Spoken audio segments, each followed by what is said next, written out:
bienaventurados los que lloran, porque ellos recibirán consolación. ¿Bienaventurado quién? Los que lloran. ¿Bienaventurado quién? Los que lloran. Los que lloran. Ahora, si la palabra bienaventuranza o bienaventurado es dichoso, feliz, entonces, ¿cómo va a ser que hay felicidad para el que llora? Y dice allí la Escritura, bienaventurados los que lloran. Y hay una versión que dice, bienaventurados los que sufren. Algo contradictorio. Afortunados, dichosos y felices los que lloran o los que sufren, pues ellos recibirán consolación. Parece que dijera que para recibir consolación hay que llorar, y esto es lógico. Pero cuando dice que afortunado, dichoso y feliz el que llora y el que sufre, eso es como contradictorio. ¿Cuántos están conmigo acá? El Señor, a través del profeta Jeremías, da una palabra al pueblo. Jeremías capítulo 31, versículo 13. Vaya buscándolo allí, por favor, y téngalo allí. Cuando Jeremías recibe esta palabra para darla al pueblo, es necesario que usted entienda que no estaban pasando por el mejor momento. No estaban pasando por el momento más feliz. Pero cuando llega la promesa, cuando llega la palabra, ellos la reciben con agrado y con bendición. Y esta palabra que el Señor dio allá en el Sermón del Monte, Jesús hablando y diciendo, bienaventurados los que lloran, ya Jeremías la había lanzado. Capítulo, ¿qué les dije? 31, versículo 13. Y dice la Escritura, entonces la Virgen se alegrará en la danza, los jóvenes y los viejos juntamente, y cambiaré, ¿qué dice allí? Su lloro, su lamento, lo cambiaré en gozo, y los consolaré y los alegraré de su dolor. Cuando esta palabra llega y se entiende y se conoce que a pesar de haber dolor, que a pesar de haber sufrimiento, viene una consolación de parte de nuestro Dios. ¿Cuántos dan gloria a Dios? Y a su nombre. ¿Quién es el que vive? Para poder entender el propósito del sufrimiento, del lloro. ¿Cuántos están conmigo acá? Escúchenme bien para que no vaya a malinterpretar. Porque la palabra hay que saberla interpretar. Le decíamos la vez pasada, en días pasados, que cuando está diciendo bienaventurados los pobres en espíritu, se está refiriendo a los que dependen de Dios. Ahora, cuando está diciendo bienaventurados los que lloran o bienaventurados los que sufren, es porque hay una causa. No es cualquier dolor, no es cualquier lloro. ¿Están acá conmigo?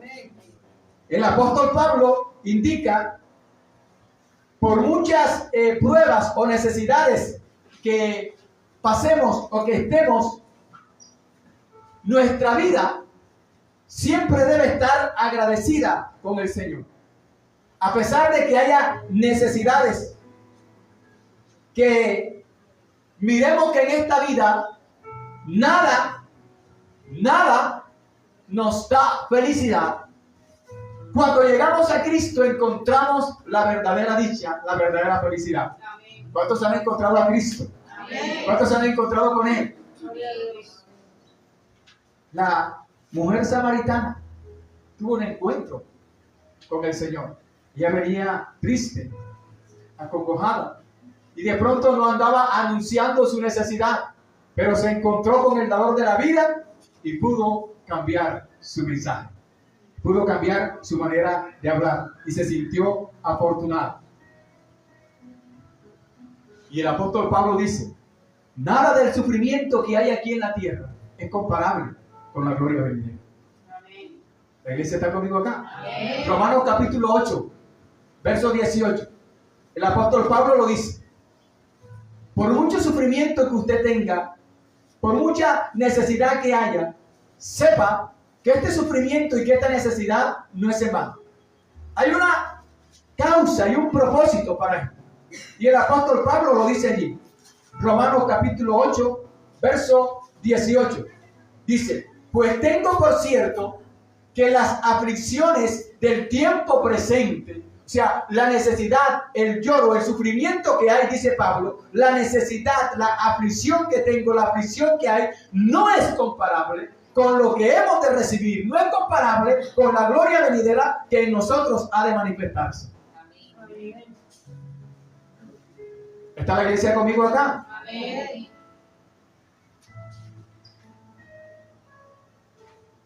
Otra de las cosas que el apóstol Pablo habla y dice en cuanto al sufrimiento, que a pesar de que suframos y que a pesar de que haya lloro y que haya necesidad, nada nos podrá separar del amor de Dios que es en Cristo Jesús.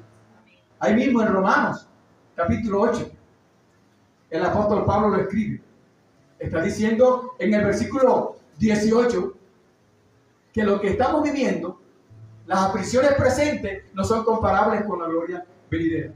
Pero también escribe que nada nos puede separar del amor de Dios. Verso 35, mire lo que dice. ¿Quién nos separará del amor de Cristo? ¿Tribulación o angustia o persecución o hambre o desnudez o peligro o espada? Como está escrito, por causa de ti, ¿somos qué? Muertos todo el tiempo. Somos contados como ovejas de matadero. Antes, en todas estas cosas, ¿somos qué? Más que vencedores. ¿Somos qué? Más que vencedores por medio de aquel que nos amó, por lo cual, dice el apóstol Pablo, estoy seguro de que ni la muerte, ni la vida, ni ángeles, ni principados, ni potestades, ni lo presente, ni lo porvenir, ni lo alto, ni lo profundo, ni ninguna otra cosa creada nos podrá separar del amor de Dios que es en Cristo Jesús, Señor nuestro. ¡Denle la gloria a Dios! Y a su nombre, a pesar del sufrimiento, a pesar del lloro, a pesar de la dificultad, a pesar de la angustia, nada nos va a separar del amor de Dios que es en Cristo Jesús.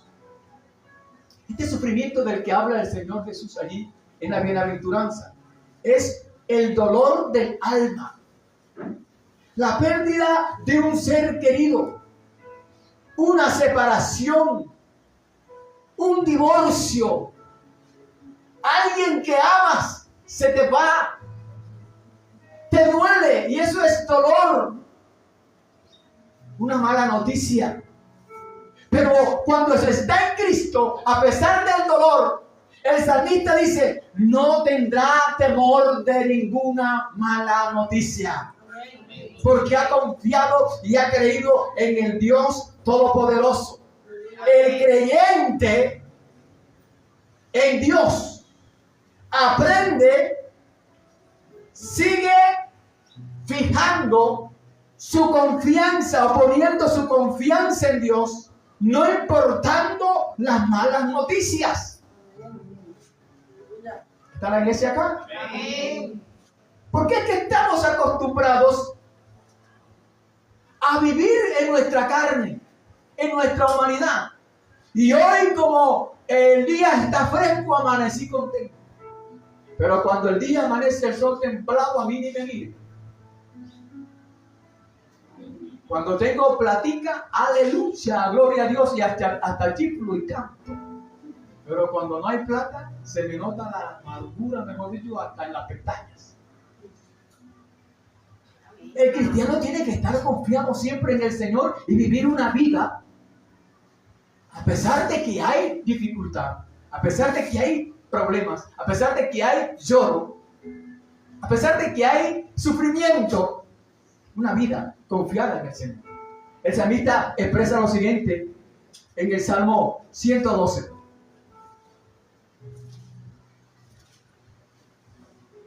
Versículos 5 al 8. El hombre de bien tiene misericordia y presta, gobierna sus asuntos con juicio, por lo cual no resbalará jamás. En memoria eterna será el justo. No tendrá temor de malas noticias. Su corazón está ¿qué? Firme, confiado en Jehová. ¿Cuánto dan gloria a Dios? A su nombre. Versículo 8. Asegurado está su corazón. No temerá hasta que vea a sus enemigos, en sus enemigos, su deseo.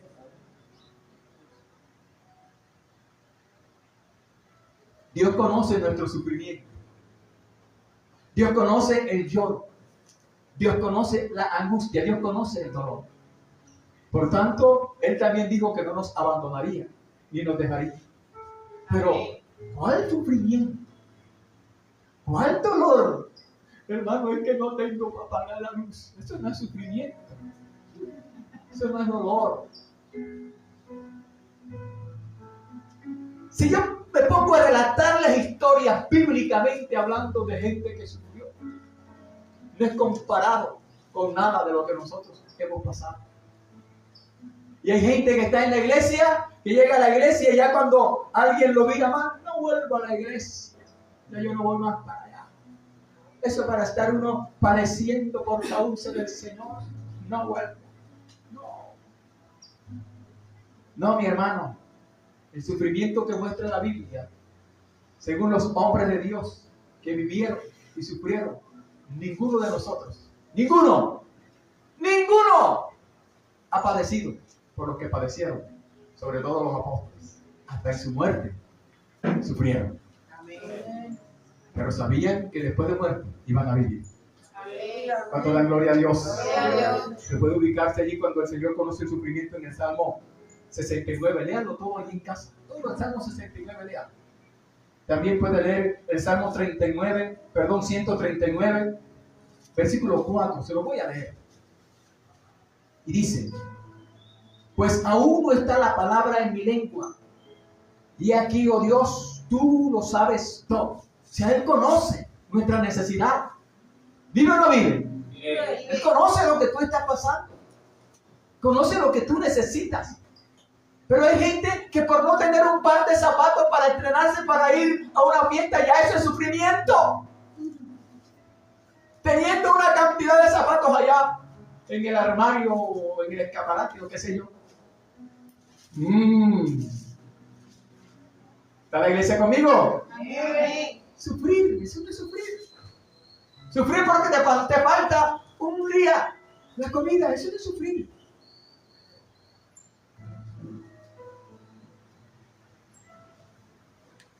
Jesús nos da el ejemplo de experimentar el dolor y de experimentar el quebranto. La Biblia dice que Él es varón experimentado en quebranto. Cuando está hablando del sufrimiento del siervo del Señor, Isaías 53 lo narra de la siguiente manera: sufrimiento del siervo de Jehová. Y dice: despreciado y desechado entre los hombres, varón de dolores, experimentado en quebranto, y como que escondimos de él el rostro. O sea, Jesús es un ejemplo vivo de sufrimiento. Jesús nos da el ejemplo de llorar. Jesús lloró ante una ciudad. Iba entrando a Jerusalén. Y cuando entra a Jerusalén, dice la Escritura que lloró. Y este lloro de Jesús, al llorar por la ciudad, era porque sabía lo que le vendría por lo que estaba pasando la ciudad. No era por lo que le había pasado, ni por lo que le iba a acontecer, pues él sabía lo que le iba a acontecer a Jerusalén. Era por lo que estaba aconteciendo. Vamos conmigo, por favor, a Lucas capítulo 19. Él es varón experimentado en quebranto y también nos da el ejemplo de llorar. Jesús lloró, dice Juan, capítulo 11, versículo 35, ante la tumba de Lázaro. Pero aquí en Lucas capítulo 19, versículo 41 al 44, habla y dice que lloró ante la ciudad de Jerusalén. Todo el mundo veía la majestuosidad de Jerusalén en el tiempo de David, en el tiempo de aquellos que estuvieron allí como Salomón, los reyes, cuando todas las naciones deseaban tener lo que tenía Jerusalén. Y aquí estaba ahora Jesús llorando sobre esa gran ciudad. Versículo 41 de Lucas, capítulo 19. Dice la Escritura, gloria al Señor.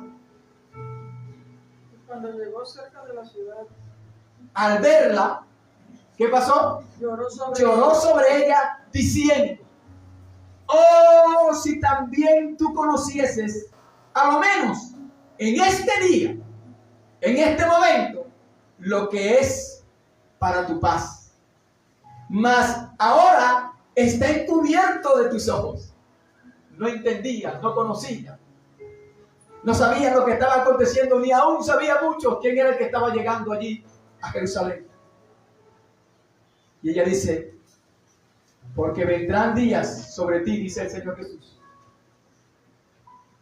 ¿Cuándo qué? Cuando tus enemigos te rodearán con vallado y te sitiarán y por todas partes te estrecharán y te derribarán a tierra y a tus hijos dentro de ti y no dejarán en ti piedra sobre piedra por cuanto no conociste el tiempo de tu visitación. Escúcheme bien esto que le voy a decir, iglesia. Jesús está profetizando sobre Jerusalén y está diciendo, no quedará sobre ti piedra sobre piedra. Y usted escucha una profecía de estas hoy en día y la gente no la acepta, no la quiere. Porque la profecía de hoy es prosperidad y bendición, porque nadie está dispuesto a sufrir por la causa del Señor. Todo el mundo es, Dios te va a bendecir, te viene el carro, te viene la casa, te viene el empleo, te viene esto, te viene lo otro, porque para eso estamos buscando al Señor. ¿Por qué? Para ser nosotros, como es la palabra cuando uno está inclinado a buscar a alguien por interés. Y Jesús lo dijo una vez, ustedes me buscan por interés, porque les multiplico el pan y les doy los alimentos. Por eso me están buscando, si no, nadie me busca. Y aquí profetizó sobre Jerusalén. Yo me imagino que la gente al oír, ¿y este quién se cree que va a profetizar en contra de la ciudad de Dios? Él lloró, le dio tristeza, lloró por la situación actual, o sea, la situación de ese momento, por ver la ceguera espiritual de esa ciudad. También lloró Jesús ante la tumba de Lázaro. Ya les dije Juan 11:35. Vaya conmigo a Juan un momentico, por favor. Alabado sea el nombre de Jesús. ¿Vive o no vive? Vive. Capítulo 11. Téngalo allí. Desde el versículo, gloria a Dios. Desde el versículo 1, téngalo allí, pero vamos a leer unos versículos de suma importancia. Lloró por compasión y no por la muerte de Lázaro, porque yo no creo que Jesús, siendo el dador de la vida, vaya a llorar por la muerte. ¿Está la iglesia acá conmigo? Siendo el dador de la vida y alguien se muere, ¿cómo va a llorar? Si él sabe que después de la muerte es que hay vida. Él lloró por la necesidad de sus hermanas. No lloró por la muerte de este individuo. Algunos dicen, Jesús lloró, pero no saben por qué lloró. Decimos el versículo, no lo sabemos de memoria. Veo como que la gente está entretenida hoy acá, no sé qué pasó. ¿Está conmigo la iglesia acá? Amén. Lloró Jesús, pero ¿por qué motivo lloró? Él lloró por sus hermanas, porque ellas tenían su confianza y su esperanza muerta en el que había muerto. Lázaro había muerto. ¿Cuántas viudas no lloran al marido, sino porque se fue y las dejó sin el sustento. Se fue mi esperanza. ¿Y ahora quién va a suplir? ¿Y ahora quién va a traer? ¿Y ahora quién me va a regalar? No es dolor porque se fue el marido. Es dolor porque había. Pero ellas estaban llorando. Su hermano les dolía a ellas. Pero ellas tenían, Señor, si tú hubieras estado aquí, mi hermano no habría muerto. Porque eran ellas 12 y él.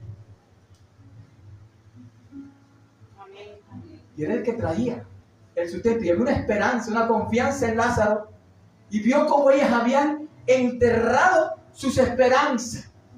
Yo no sé si en esta hora usted ya enterró sus esperanzas y que si no hay esperanza para mí. Déjame decirte que si hubo esperanza para este que tenía 4 días de muerto, hay esperanza para ti que sigues vivo aún.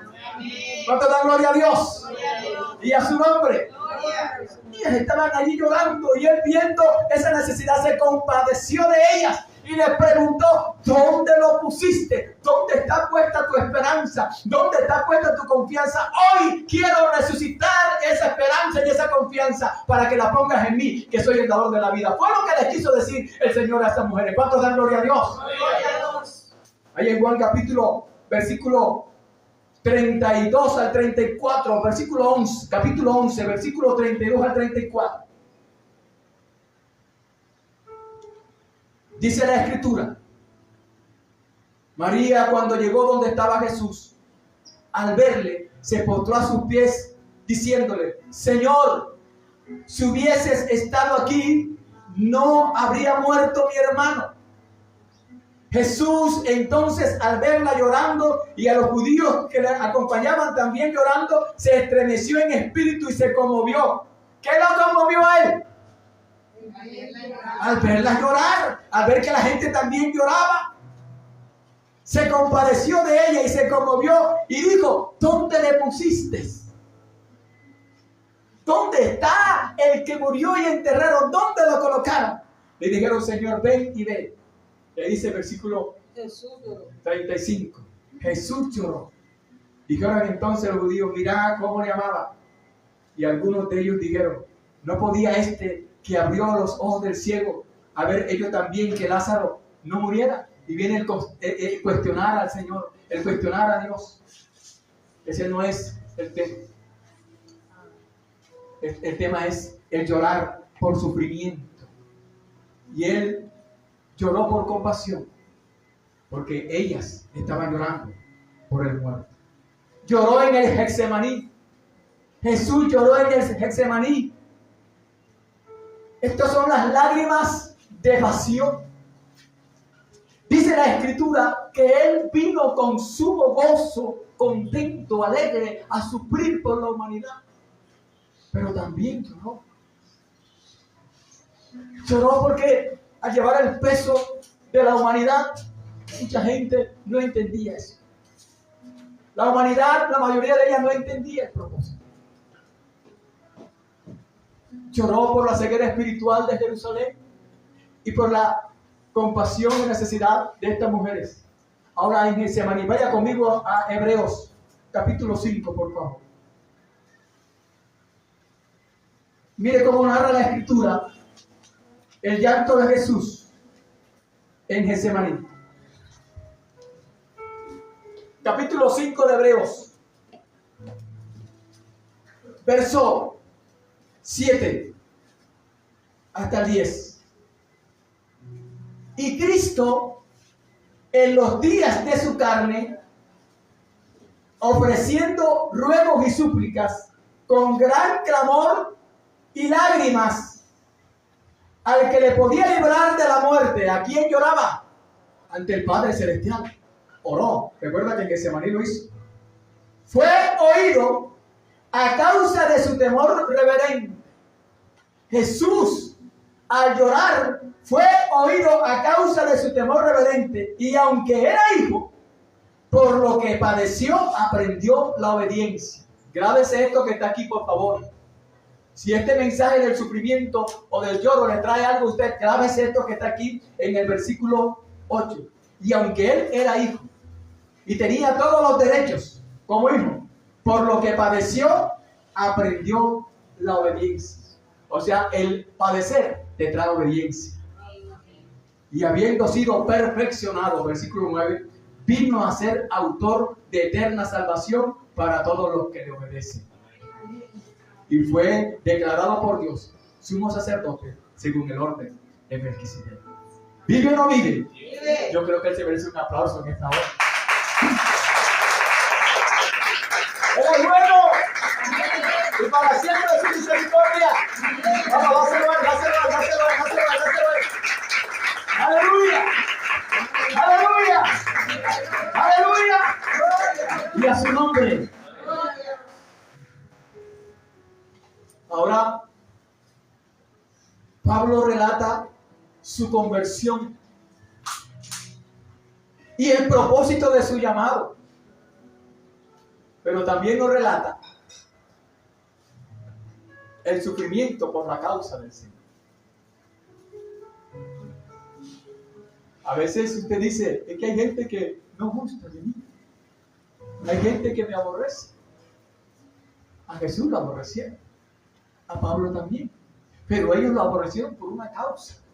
No sabemos cuál sea la causa porque antiguamente nos aborrece. O la gente, usted lo ganamos enemigos por ganarnos. Pero el apóstol Pablo relata su sufrimiento. Vaya conmigo a 2 de Corintios, capítulo 11. Aleluya. 2 de Corintios, capítulo 11. Desde el versículo 16 dice allí, sufrimiento de Pablo como apóstol. Hoy la gente que se titula o se llama o se autonombran apóstoles, ninguno quiere padecer por el sufrimiento. No quiere pasar por el sufrimiento. Quieren es el título, y tener carros, y tener casas, y tener cuestiones, pero pasar por el sufrimiento no. ¿Está la iglesia acá conmigo?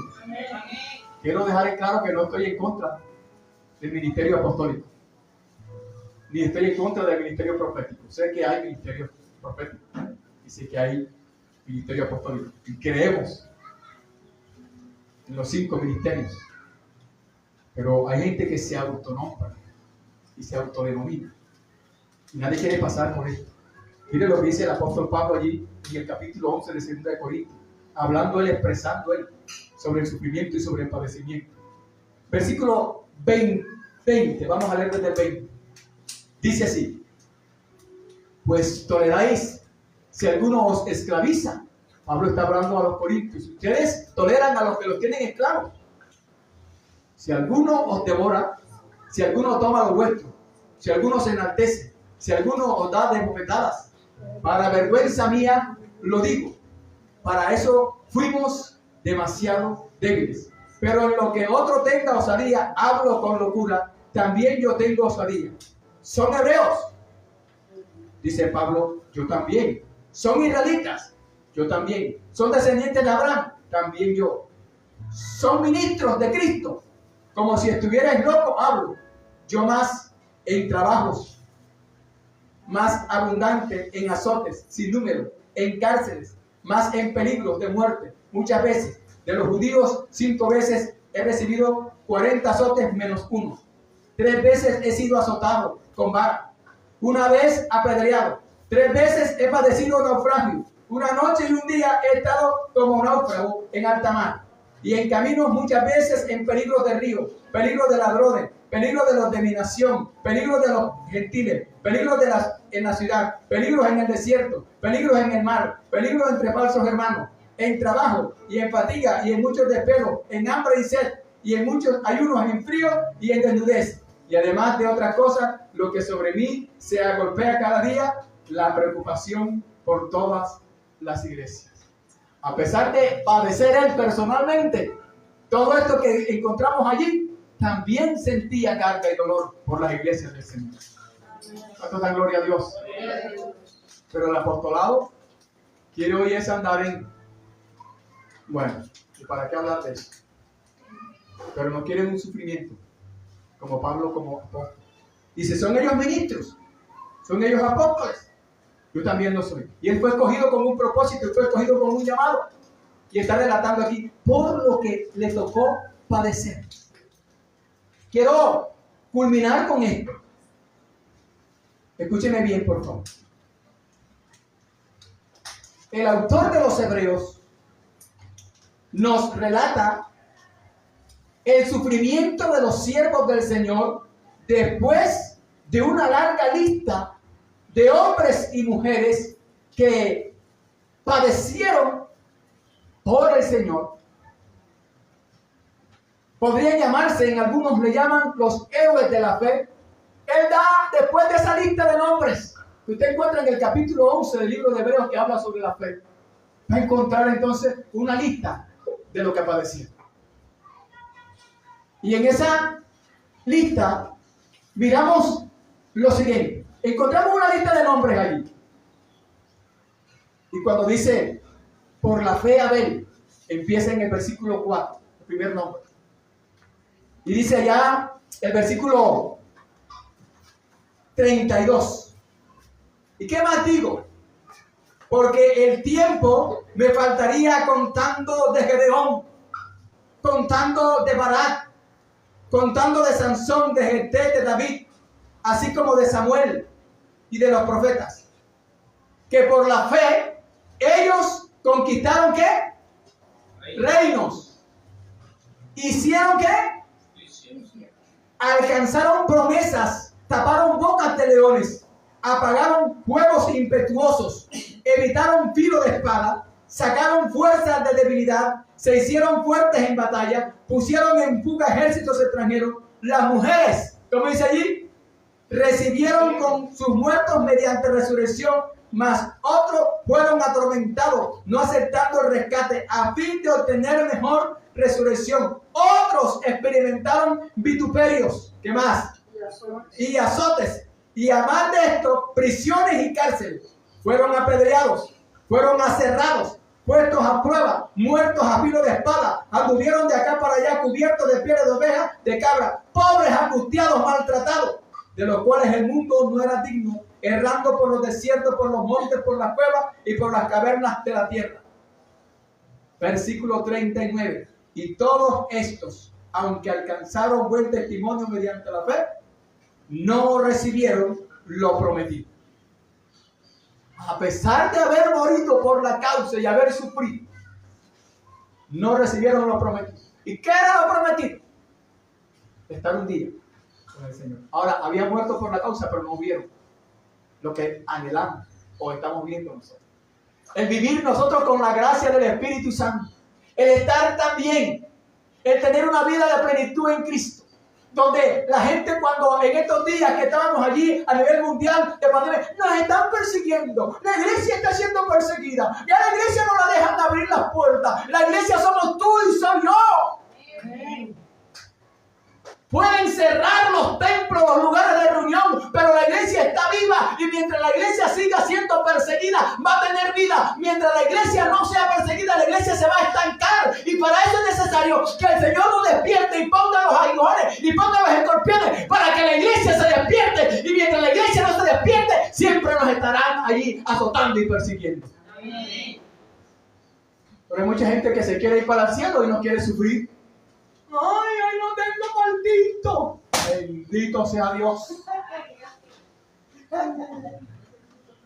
¿Qué sufrimiento va a ser ese? Si hubo gente que fue aserrada, que fue apedreada. Si hubo gente que fue abofeteada. Hoy en día muchos de nosotros somos abofeteados y nos pegan por meternos donde no tenemos que meternos.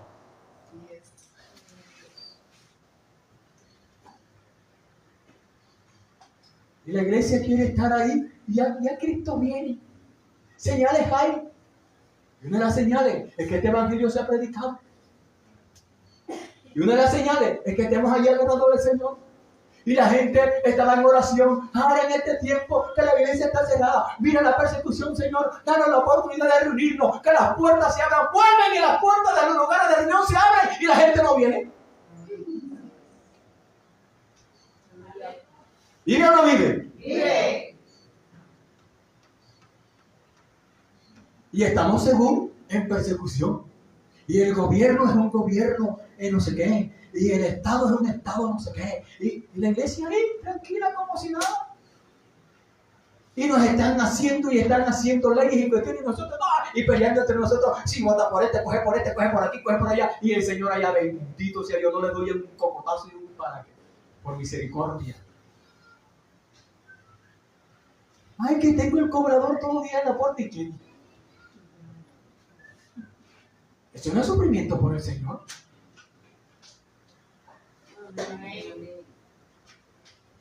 Que te estén injuriando, que estás teniendo y te están cobrando, porque eso no es sufrimiento por el Señor.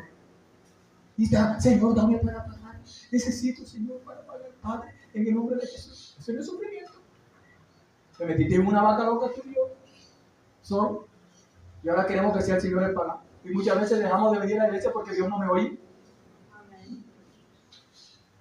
Y la gente cree que eso es sufrimiento. Yo conocí a un amigo que nos conocimos en el Evangelio, caminamos y militamos en el Evangelio. Y un día se apartó de las cosas del Señor. Y dije, ¿qué te pasó? Y dije, cuando más necesité al Señor, me dejó. Bendito sea Dios. El Señor no nos deja. En el momento más difícil es cuando Él está con nosotros. Amén. En el momento más duro es cuando Él está con nosotros. Hermano, yo le voy a decir algo. Ojalá que no me vayan a malinterpretar y que este video llegue a muchos lugares. Pero nosotros estamos viviendo cómodamente. Estamos viviendo como reyes. Todavía no hemos padecido por nada de esto que padecieron estos hombres y estas mujeres de Dios. Todavía tenemos la libertad de tocar palmas, poner instrumentos, cantar, levantar, decir gloria a Dios, aleluya. Pero llegará el momento en que no podremos decir ni gloria a Dios ni aleluya. Y usted va a decir, que quiten a Dios de aquí, que saquen a... Pueden sacar a Dios de donde sea, pero Dios está en todas partes. ¿Cuánto dan gloria a Dios? A mí no me preocupa que la gente diga, ¿qué vamos a sacar a Dios del colegio? ¿Y quiénes son ellos para sacarlo del colegio? Si es Dios el que está ahí. ¿Cuánto dan gloria a Dios? ¿Qué vamos a sacar a Dios desde no sé qué parte, de los símbolos patrios? Pueden sacarlo de donde sea, pero Dios es el dueño de esta nación. ¡Aleluya! Amén. Yo quería que la iglesia iba a brincar, iba a cantar, iba a decir algo, pues amén. ¡Míralo, mire! A mí eso no me preocupa. A mí me preocupa es que la iglesia que conoce la verdad, que es la sal de la tierra, que es la luz del mundo, esté estática. Eso sí me preocupa. Porque mientras que la iglesia no se mueva, la iglesia va a estar ahí deteniendo el tiempo del Señor, porque la Biblia dice que una de las señales para que el Señor venga por nosotros y esto se acabe y sea el fin, dice, es que este evangelio sea predicado en todas las mundos, en todas las naciones. Esta es una señal. Y cuando estamos recibiendo la oportunidad de aceptar esta señal y a través de estos medios, que mucha gente está conociendo al Señor. Entonces, el fin está que se acerca. Entonces, como el fin no nos va a alcanzar a nosotros, sino que nos vamos a ir con el Señor, entonces quiere decir que la venida o el arrebatamiento o el traslado de la iglesia para la nación está cerca. Entonces, no hay que estar entretenidos en otra cosa. Hay que estar esperando al Señor. Colócate en pie, por favor.